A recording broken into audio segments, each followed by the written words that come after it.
Hello everyone, welcome to the class. Good evening. Please let me know if audio video is clear and then we'll start our session. Audio video clear है तो please मुझे एक बार बता दीजिए ताकि हम session start कर सकें. I can see Rishabh is live in the class. Hello Rishabh, good evening everyone. Audio video clear? Okay. Good evening everyone. So we are back with the most important bonus class for environment and ecology, and don't you worry, these kind of bonus classes will continue up till you can say 5th of April. Okay. 5th April tak I'll be continuing with these bonus classes on environment and ecology, wherein we will be covering the most important topics that you need to cover before your prelims.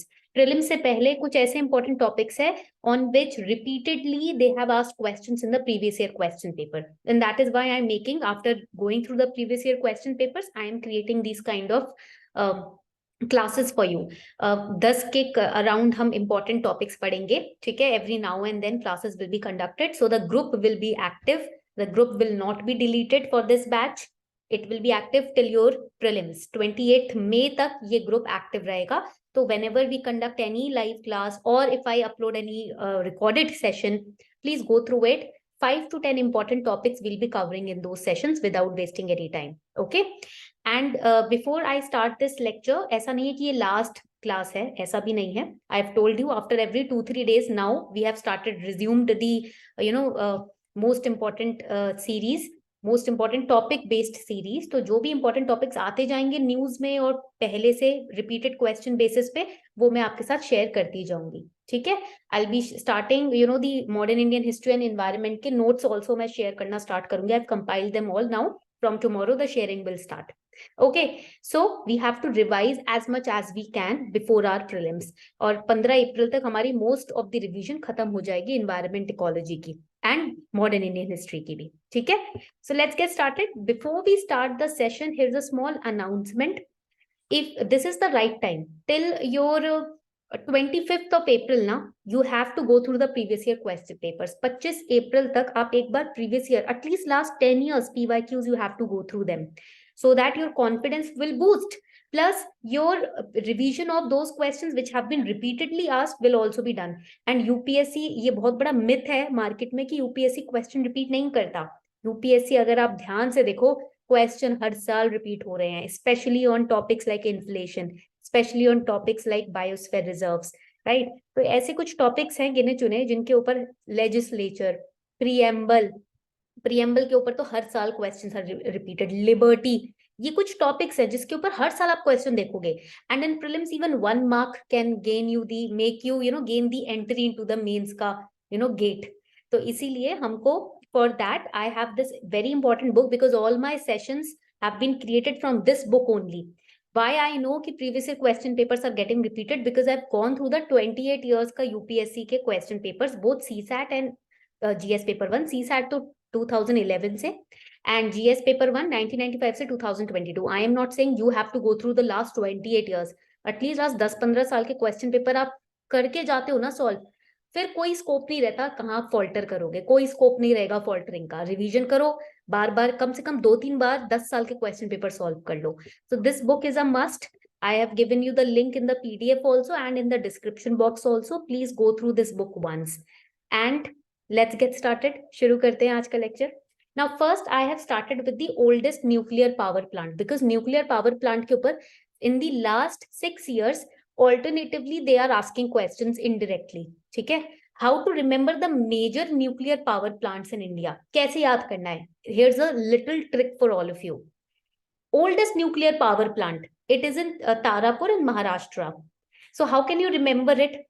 India के nuclear power plant का oldest star कौन सा है, right, या कहां पर है? तो that is in Tarapur. Tara means star. Okay. There is in 10 mahavidyas, there is this one mahavidya called Tara. ठीक है. तो ऐसे ही यहाँ पर देखो हमारे जो न्यूक्लियर पावर प्लांट्स है ना, anything that in India that starts any scheme, any programme, even the parliament की building which is getting constructed now, it is also in the shape of circular star like shape of the yogini temple. ठीक है. Rishabh, yes you can make notes, short notes तो बना ही सकते हो. PDF तो I will provide, don't worry, on the group after this class. But still जो भी मैं एक्स्ट्रा बताती जा रही हूँ, आप छोटे छोटे नोट्स बना लो, ठीक है, इतने साइज के छोटे छोटे नोट्स आप बना लो, ठीक है। इससे ना क्या होगा, आपके साथ साथ रिवीजन होती चली जाएगी, ठीक है। सिर्फ बैठ के सुनोगे तो ना फिर वो भूल जाओगे, तो साथ साथ लर्न होता जाएगा। सो ओल्डेस्ट न्यूक्लियर पावर प्लांट हमारा तारापुर महाराष्ट्र में। Remember, Tara is one of the 10 महाविद्यास, ठीक है। माँ जो हमारी पराम्बिका माँ है, भगवती माँ है, उनकी एक विद्या महाविद्या है तारा, माँ तारा। And Ma Tara's, whatever schemes and whatever thing India does, government start करती है, that is related to our ancient culture, our traditions, right? So Tarapur में, महाराष्ट्र में जो न्यूक्लियर पावर प्लांट है, I'll tell you the story of this 10 Mahavidya, one of the महाविद्यास, माँ तारा, जो मैंने सुना है कि once we know that there was a churning of the mountain, ठीक है, and the devas and the asuras both were involved in the churning of the mountain. No, not the mountain. The mountain was used to churn the ocean. ठीक है, ocean को churn करने के लिए mountain use हो रहा था, I guess Meru पर्वत था। एंड फ्रॉम दैट ना a toxic kind of gas came out, ठीक है। इट वाज कॉल्ड, इसको हम हलाहल भी बोल सकते हैं। So toxic gas came out from that churning, and Mahadev was called, his help was sought ki you have to help us out, everyone is dying, this halahal or this toxic gas is spreading in the entire universe, you have to help us out. So Mahadev, what he did, he accumulated the toxic gas and he drank it, okay. And then when the toxic gas was going inside the body of Mahadev, he was shivering, okay, and he was shaking, and he was not able to control it. And then at that point of time, it is said, there are two stories. It is said that Ma Tara, Ma Parvati took the form of goddess Tara. She looks like Ma Kali, right? Kind of Ma Kali. And she took the form of Ma Tara, and she, put her hand at the throat of Mahadev to stop that toxic gas from entering the other organs of Mahadev. So she saved Mahadev, ठीक है। It is said that Kundalini is in our body and there are several chakras. तो यहाँ पर जो विशुद्धि चक्र होता है, वहां पर she got activated and she stopped that toxic gas. Okay, so Tarapur, you can see the name where it is coming from. So here nuclear power plant, it also has some kind of gases. It is in, the oldest one is in Tarapur. ठीक है, समझ आ गया कैसे याद रखना है? So if in prelims there are 4 states or 4 districts which are given to you, you will be able to identify the oldest nuclear power plant is situated where? It is in Tarapur, Maharashtra. Tara also means star. Now second, nuclear power plant is Rawat Bhata nuclear plant. R for Rawat Bhata, R for Rajasthan. R से Rawat Bhata हो जाता है, R से Rajasthan हो जाता है. So now if they give you the name of Rawat Bhata nuclear power plant, and they will ask you definitely in which of the following states this nuclear power plant is situated, you will be in a position to answer. It is Rajasthan. Next is, third one is Kaiga nuclear power plant. K for Kaiga, K for Karnataka. तो again ये भी easy हो गया. Now coming towards the next nuclear power plant, Kakrapara atomic power station. K for Kakrapara and K से खाकरा भी होता है ना? आपने सुना होगा that पापड़ like dish होती है, पराठे जैसी dish होती है, crunchy होती है. So Kakrapara, K for Kakrapara, K for Khakra, and Khakra is the favorite and the most famous dish in Gujarat, delicacy in Gujarat. So Kakrapara atomic power station is a part of Gujarat. ये गुजरात में है. Then we have Narora atomic power station. देखो आपने UN सुना होगा, United Nations. So how will you remember Narora atomic power station? Narora power station is in Uttar Pradesh. So U for Uttar Pradesh, N for Narora. So UN. So whenever you are asked about Narora atomic power station, remember UN. N for Narora, U for Uttar Pradesh. It is in Uttar Pradesh. And then we have 2 more power stations. One is Kalapakkam, second is Kundankulam. Both of them are in Tamil Nadu. Tamil Nadu में 2 Ks आ जाते हैं, ठीक है। Ekta Kapoor, she is famous for making, you can say, all her serials with the name of K, ठीक है, starting with the initial K.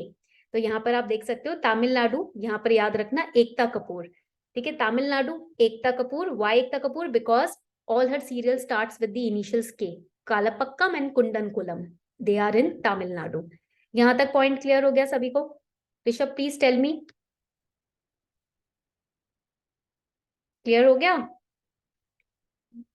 Okay, very good. यहां तक तो बोर नहीं हो रहे, ठीक है, चलो वेरी गुड. आगे बढ़ते हैं, ठीक है. Now you must have heard about this very famous topic called 2 Africa pearls. सुना होगा न्यूज में, आजकल काफी न्यूज में है 2 Africa pearls. What is this 2 Africa Pearls? Please first participate in the question. So according to you, it is related to which of the following? Internet connectivity, diamond mining, sustainable agriculture or renewable energy? Just a guess, एक random guess आप कर सकते हो Rishabh. 2 Africa Pearls, जल्दी से. What do you think the correct answer would be? क्या लगता है correct answer क्या हो सकता है अगर if this question comes and you are trying to guess, apply your guesswork? 2 Africa Pearls. Okay, you are saying C, sustainable agriculture. Okay, this is the mistake that most of the students will do. So what to do in such kind of questions? देखो, pearls देखकर either some of the students will mark diamond mining, pearls related to diamond, or some will say pearls है. Pearls जो है, जो crops होते हैं उनको भी pearls बोला जाता है. So it can be related to sustainable agriculture. If these kind of questions comes and you have no idea, उस केस में आप अपना guess work भी नहीं लगाएंगे. ठीक है, तो इसीलिए यहाँ पर मैं आपको अब बिल्कुल आंसर बताती हूँ and you will be shocked with the answer. I'll just show you the answer. The answer is internet connectivity. ठीक है, आइडिया नहीं था ना कि ये भी आंसर हो सकता है. Internet connectivity related to Africa pearls, right? So this is how they trick you, और इस तरीके से गवर्नमेंट भी हमें ट्रिक करती है. तो 2 Africa Pearls is related to internet connectivity. अब यहाँ पर when we talk about internet connectivity, there are 3 major objectives of this kind of scheme system that has been started. It is a kind of system. So 2 Africa Pearls basically is a subsea cable network system. Under the sea, there will be cable networks which will be established. And once this project is completed, it will provide fast internet connection, okay, for 3 billion people. Now, where, what regions are targeted? मतलब किन लोगों को, these 3 billion people will belong to which region? Africa, Asia and Europe. That is the major, you can say, motive of this 2 Africa Pearls, and इतना ही याद रखना है. Now, if you go through the current affairs, various magazines, there will be a 1 page or 2 page, explanation of this particular topic. आपको इतने major explanation में जाना ही नहीं है. Whenever any scheme that you study, any new system that you study, always remember what is the objective. उसका objective क्या है, क्यों इसको start किया गया है, इतना ही याद रखना है. इससे ज़्यादा और किसी detail में finally जाना नहीं है. ठीक है? Now coming on to the next important topic, that is carbon bombs. Now we will study this topic very carefully because after this topic there will be a question based on this topic. And Rishabh, फिर वो आपका test होगा awareness का. ठीक है, कि पढ़ने के जस्ट बाद क्वेश्चन आता है तो आप उसे सही से सॉल्व करते हो या नहीं. ओके, तो टेस्ट के लिए तैयार हो Rishabh? Please let me know. तैयार हो? चलो, वेरी गुड. तो नाउ कार्बन बॉम्ब्स को पढ़ते हैं. ठीक है, कार्बन बॉम्ब्स क्या है? Basically, why it was in news? Because the term carbon bombs, it was basically इसके ऊपर एक investigation चल रहा था. There was an investigation which was going on, and this the Guardian जो magazine है और newspaper भी है, उसके अंदर इस investigation की report I. And this investigation report said that the plans of countries and private companies all over the world is going on to engage in 195 carbon bombs. What exactly is carbon bombs? So there was a definition which was given by this media company, The Guardian. The definition of carbon bomb is, एक word बहुत important है इसमें. It is an oil or gas project. ठीक है, first important point that you need to remember. ये oil या gas project है. And why this project has been launched? You can make a flowchart, Rishabh, simultaneously ना flowchart बना सकते हो. That it is an oil and gas project. ठीक है. Second, that it will result in at least, this term is important. Whenever in current affairs you read at least, only, these terms are important. At least a billion tons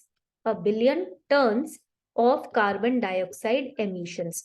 ये एक ऐसा oil या gas project है जो अपने पूरे life time में, जब तक यूज होगा ये प्रोजेक्ट, तब तक कम से कम ये billion tons of carbon dioxide emission cause कर सकता है.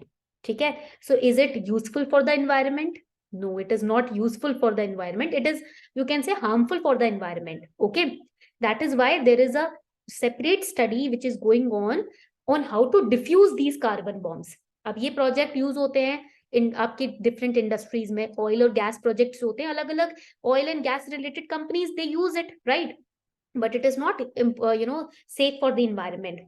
And in total around 195 such projects, so write it down, 195 such projects have been identified. पूरे वर्ल्ड में अभी तक इस तरीके के जो और कार्बन बॉम्ब्स कंटेन करने वाले प्रोजेक्ट हैं, वो कम से कम 195 प्रोजेक्ट्स हैं जो पूरे वर्ल्ड में अभी चल रहे हैं, including US, Russia, West Asia, Australia and India. तो यूएस रशिया तो है ही है जो कोल्ड वॉर में इन्वॉल्व थे, ठीक है, US and Russia were involved in cold war, they are there. India, your own country is also involved in this kind of project, and Australia and West Asia are also involved. Okay, and ये सभी जो carbon bombs use कर रही हैं companies, countries, ये बोल रही हैं कलेक्टिवली हम इस प्रोजेक्ट को खत्म करेंगे, ठीक है। They are saying yes we are a part of Paris agreement and we want to save the environment and we are promising you that collectively we will try to defuse it. So a work on defusing carbon bomb is also going on. Government कैसे defuse करेगी, ठीक है, तो इसलिए उसके लिए एक special network has been created, and that special network of people who are working towards finding an idea of diffusing this carbon bomb project, it is known as LINGO.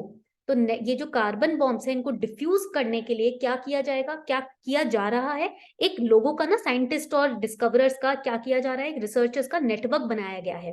वो नेटवर्क स्टडी कर रहा है कि कैसे इसको diffuse किया जाए ताकि वो इन्वायरमेंट को हार्म ना करे। That network is called lingo, leave it in the ground initiative. अब देखो एकदम से तो हवा में छोड़ नहीं सकते, it will be very harmful for the environment. So how to just leave it in the ground, cover it, and then if to and make sure कि it is not going to impact the environment or the people at large. Okay, so its mission, this लिंगो का mission क्या है, ये network है। what is it? It is a network of people. किसी ने ऐसा launch नहीं किया है इसको, ये एक लोगों का ग्रुप है जिसको लिंगो बोल रहे हैं शॉर्ट में, क्योंकि वो यही सोच रहे हैं ये लोग कि कैसे इसको जमीन में गाड़ के वहीं पर ही दफना दिया जाए। So its mission is to leave fossil fuels in the ground and learn to live without them. Fossil fuels को जमीन में ही रहने दो, माइनिंग वाइनिंग एक्टिविटीज में मत जाओ, एक्सप्लोरिंग माइनिंग ये सब मत करो, और उनके बिना जीना सीखो, उनके बिना ऑल्टरनेटिव्स यूज करो जो एनवायरनमेंट के लिए सेफ हो। And it believes, this group believes, the root of climate change is the burning of fossil fuels. That we all believe in, हमको तो पता ही है क्लाइमेट चेंज हो ही रहा है फॉसिल फ्यूल्स को जलाने की वजह से। ओके, और the best solution is when you use renewable energy sources, जो रिन्यू की जा सके, wind energy, solar energy, right, what, hydro energy.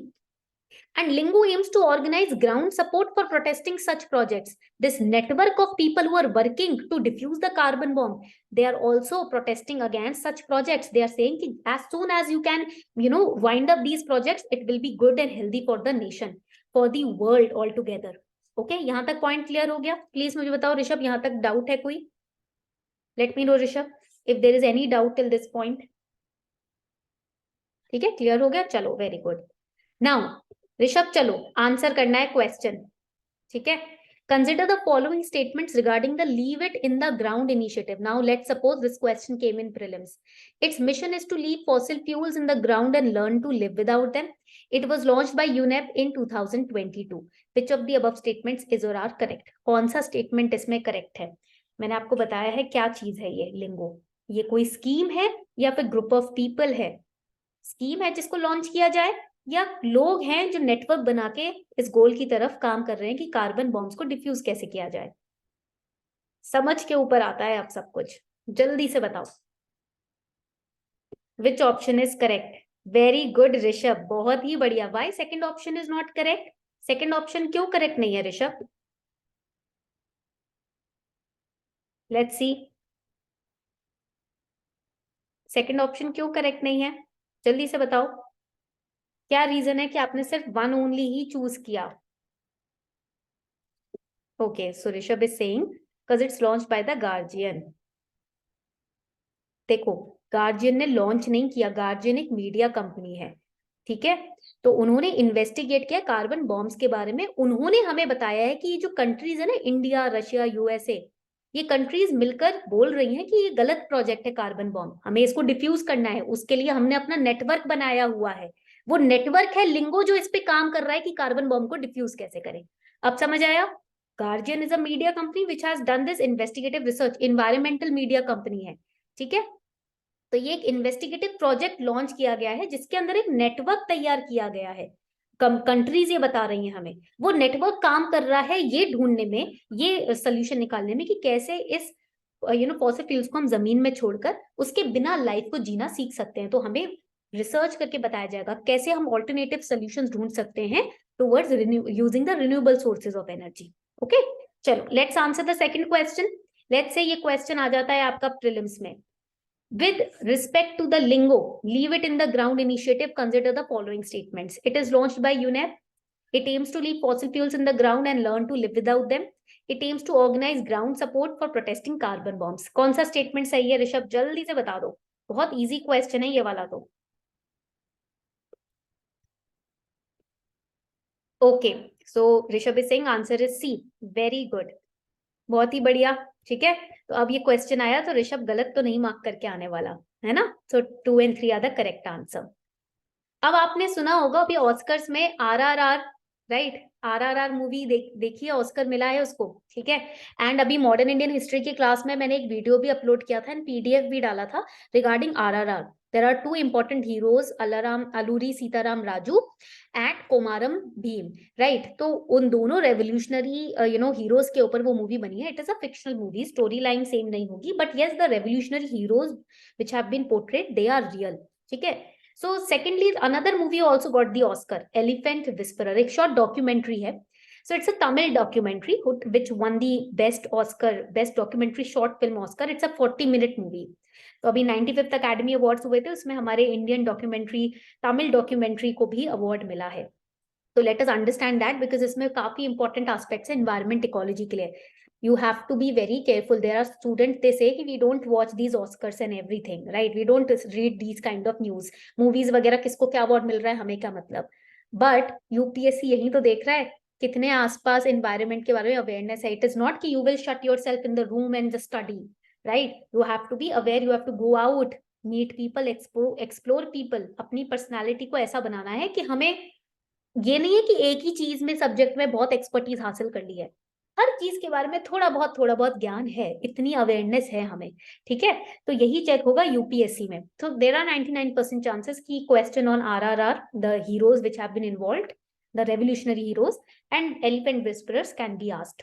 And Oscar के ऊपर भी क्वेश्चन आ सकता है क्योंकि they have been asking since the last 2 years miscellaneous question. Sports के ऊपर क्वेश्चन पूछ लिया था 2 साल पहले, तो इसलिए थोड़ा सा अवेयरनेस आपको रखनी है। ठीक है, द 40-minute डॉक्यूमेंट्री, अब इसको किसने डायरेक्ट किया है, प्रोड्यूस किया है गुनीत मोंगा ने। She was in the pink sari, right, she took the Oscar. So it was produced by Guneet Monga, directed by Kartiki Gonsalves. And ये किसकी लाइफ में बेस्ड है? Obviously there are 2 foster orphan elephant calves जिनकी लाइफ पर ये बेस्ड है। And they are the people who are handling these elephants, they are from the Kattunayakan tribe. This is again important. देखो, first important thing that you need to remember, first, Kattunayakan tribe. This tribe is found in Tamil Nadu and Kerala. The first important point that you need to remember. It is a part of PVTG, particularly vulnerable tribal groups. ठीक है, जो हमारी कुछ ही हैं, 75 total PVTGs हैं जिनको थोड़ा special treat किया जाता है। ट्रीट किया जाता है मतलब the population is very less. ठीक है, and we have to preserve them, we have to safeguard them. Now what is being shown in this movie? इस मूवी में शो क्या किया गया है ये समझ लेते हैं पहले। So first of all, it shows the human values of compassion and empathy. This empathy term is important not just for prelims but for your ethics का paper because they have added empathy in ethics since the last 3 years. उससे पहले empathy के बारे में इतना focus नहीं होता था ethics में, अब होने लगा है। तो empathy basically means when you understand the other person's emotions. जैसे कि मान लो for example Rishabh, let's say कि your life has your own problems, individually you are also facing some problems, everyone is, even Ambanis would be facing some or the other problems, and in my life my problems I am facing them, and for me my problems are also big. ऐसा नहीं है कि मेरे लिए मेरी problem बड़ी नहीं है, मुझे भी लगता है मेरी प्रॉब्लम ज्यादा बड़ी है, और आपके लिए आपकी प्रॉब्लम्स वो बड़ी होंगी।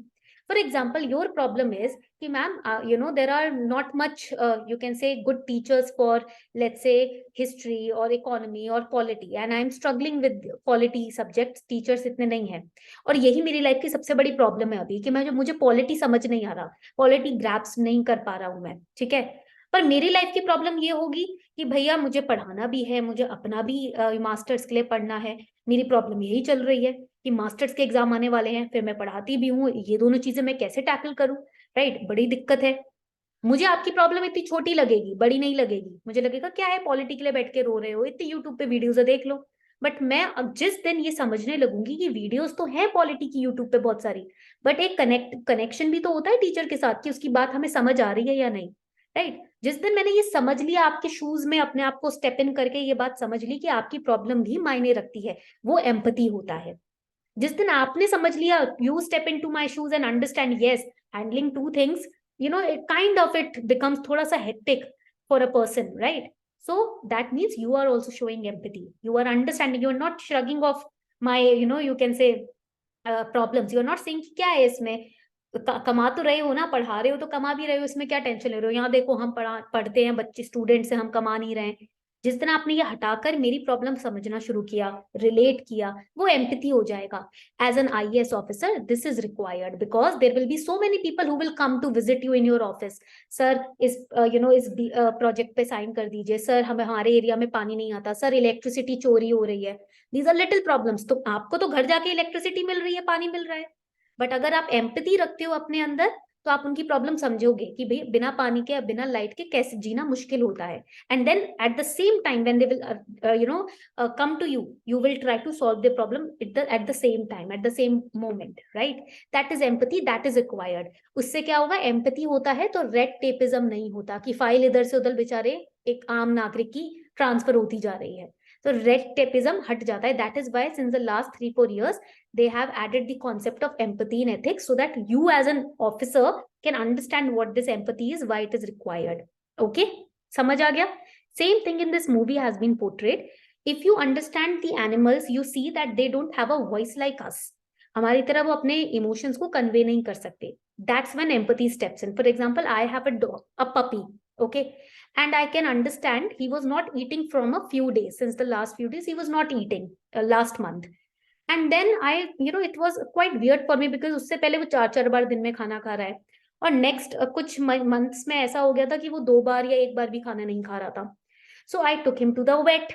Now the vets did his test, and उसमें आया कि लिवर एंड किडनी के ना कुछ नंबर्स बहुत हाई थे उसकी बॉडी में, and that is quite normal for the puppy, but उस पीरियड में ना ही undergo some kind of pain, that is why he doesn't eat the food, but वो बोल नहीं सकता, रो नहीं सकता, और बस वो खाने को देख के मुंह फेर रहा था।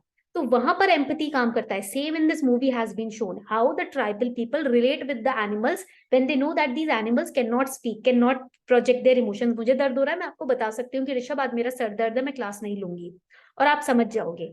बट डॉग्स हमको नहीं बता पाएंगे, एलिफेंट्स हमको नहीं बता पाएंगे कि आज हमारा पेट दर्द हो रहा है, या आज हम अपनी मदर को मिस कर रहे हैं, right? So this is empathy. The documentary shows the lives of Bowman and Belly, two tribal people who have been given this responsibility of orphaned baby elephants. Okay, and the orphaned baby elephants are Raghu and Amu. So basically उस couple और इन बच्चों के बीच में जो bond develop होता है वो दिखाया गया है इस मूवी में। तो you should watch this movie, Rishabh and all the other students who are watching the recorded session. आप लोगों को ये मूवी देखनी चाहिए। You will understand these two values as an officer why it is required. Human nature relationship दिखाया गया है। We all know कि humans and animals they coexist together, and man और ह्यूमन कॉन्फ्लिक्ट भी होता है। हाउ यू कैन हैंडल that? Okay, because you might be posted in Odisha, समझ लो, बस सोचो, अज्यूम करो IAS बन गए, जरूरी थोड़ी बड़े बड़े शहरों में ही पोस्टिंग मिलेगी। स्टार्टिंग में तो हमको छोटे छोटे डिस्ट्रिक्ट्स, गांव में पोस्टिंग मिलती है ना? तो वहां पर मैन एनिमल कॉन्फ्लिक्ट तो होता ही होता है। How will you use your study of empathy and compassion during your time period, okay, when you are on the field? So it also talks about conservation की, कैसे आप कंजर्व कर सकते हो एनिमल स्पीशीज को, ठीक है? Because Raghu the elephant, he lost his mother because of electrocution, and this is the major problem why elephants die these days. तारे वगैरह लगी होती हैं, इतने जो फेंसेस होते हैं उसमें तार लगा दी जाती हैं, तो एनिमल्स को तो पता नहीं है this is harmful for us, right? So because of that they this elephant lost her life. Belly lost her partner because of a tiger attack. Okay, so this is the emotions which have been portrayed. ये emotions इसमें portray किए गए हैं जो आपको पढ़ने चाहिए, ठीक है? Now here there is another very important aspect which has been shown, ठीक है? यहाँ पर एक important aspect show किया गया है। Yes, Rishabh, I also saw that news, leopard वाली news मैंने भी देखी थी। नाउ यहाँ प्लीज ऐसी न्यूज आप देखते हो ना, तो उनको थोड़ा कंपैशन और एम्पैथी के साथ भी देखा करो कि just like whatever news you come across any conflict, when you read the news, read it in a way thinking कि if I am posted here what will be my first plan of action. अगर मैं यहाँ posted, और उस चीज को ना लिख लिया करो, एक डायरी छोटी सी रखो, अपने प्लान ऑफ एक्शन की डायरी, जस्ट छोटी सी डायरी लो, प्लान ऑफ एक्शन, POA लिख दो उसके ऊपर। अगर मैं यहाँ पर रहता और ये मैं कॉन्फ्लिक्ट देख रहा होता तो मैं क्या काम करता, और write it down. This diary will come handy to you when you will crack this exam. जब एग्जाम क्रैक कर लोगे ना, जो जितने भी प्लान ऑफ एक्शंस आपने लिखे हैं वो आपको आगे आपके लिए एक रोड मैप की तरह काम करेंगे, ठीक है। That is why so many IAS officer you see in the YouTube videos and news, they carry a small register with them. They write their plan of actions, what are the causes of concerns in my area, on what are the priority areas where I have to work. वो ये चीजें लिखते जाते हैं अपनी diary में, अपने पास रखते हैं, क्योंकि एक दिन में इतने काम होते हैं आपको कि आप भूल जाते हो किस काम पे ध्यान दें। ऐसे ही अभी से अपनी हैबिट बना लो, पर्सनालिटी वैसी ही रखो, ठीक है। Now this Muddumulai Tiger Reserve is also shown in this particular movie, a documentary. So again, this is important. This tiger reserve is a part of Nilgiri Biosphere Reserve and it is in Tamil Nadu. Karnataka, Kerala, Tamil Nadu के junction में ही है ये tiger reserve. Basically, the tropical rainforests are found here. There are waterlogged grasslands, which is also known as elephant grass. यहाँ पर बहुत लंबी लंबी tall grass पाई जाती हैं, जिसके अंदर शेर और लेपर्ड वगैरह छुपकर ना अटैक भी करते हैं। तो ये जो बड़ी बड़ी ग्रास है, इसको एलिफेंट ग्रास बोलते हैं। Tigers and ancient elephant, the Asian elephants, they are also found here, ठीक है। तो इसलिए इट इज वेरी फेमस, ये आपको यहाँ पर याद रखना है पॉइंट। यहाँ तक पॉइंट्स क्लियर हो गए तो प्लीज मुझे बता दो। Rishabh, the points are clear? All right, clear है, चलो very good. Also this was the class for today, यह आज की क्लास थी। आज हमने क्या पढ़ा? We studied nuclear power plants, then we studied how to remember them, the tricks, the states where they are found, then we studied about carbon bombs, फिर हमने क्या पढ़ा? लिंगो के बारे में पढ़ा, फिर हमने पढ़ा अपनी मूवी के बारे में, डॉक्यूमेंट्री फिल्म के बारे में जिसका नाम था elephant whisperers, wherein we studied about Muddumulai Tiger Reserve, where it is located, because location they will ask you, what are the species found, Asian elephants and tigers, elephant grass के लिए famous है, tropical rain forest के लिए famous है, and then what did we do? We solve question on carbon bombs, ठीक है। Carbon bombs and लिंगो के ऊपर हमने क्वेश्चन सॉल्व किए। तो ये 4-5 टॉपिक्स आज हमने पढ़े हैं, and I will be sharing the PDF of this class, ठीक है। मैं इसका PDF शेयर कर दूंगी, तो you can just go through the PDF and revise, उसको रिवाइज करते रहना है शॉर्ट नोट्स बना के। Then the next class will take tomorrow, कल हम अपनी नेक्स्ट क्लास लेंगे, ठीक है, अराउंड द सेम टाइम, जिसके अंदर हम 5 to 6 important topics environment ecology की पढ़ेंगे। बाय 5th April और सो, 1st और 2nd April, we'll finish the most important topic की series in environment and ecology. Okay? So कोई डाउट है ऋषभ तो you can ask me. कोई भी डाउट है? Also for the students who are watching the recorded session, this is the Brahmastra batch for Indian economy which I have launched on Unacademy. Separate आपको subscription लेने की जरूरत नहीं है Unacademy Plus की, बस इस बैच में आपको इनरोल करना है, तो the link is given below in the description box. Plus this batch is starting from 27th March, 11 classes होंगी, 11 डेज में we'll finish the batch 6 PM, हर दिन 6 बजे क्लास आपकी होने वाली है, and you will, this is for just 999 rupees, and you will get 10% discount using code अर्पिता10। ऋषभ, कोई डाउट अभी तक तो नहीं है आपको? नहीं है, चलो very good. So on this note, we are wrapping up the session, Rishabh. Thank you for participating live. You are the only student who is very disciplined. Her bar live class में एकदम participate करते हो. Very good. Thank you everyone. जो recorded देख रहे हैं, आप लोग भी live आ जाया करो, ठीक है? चलो, we are ending the session. Thank you everyone.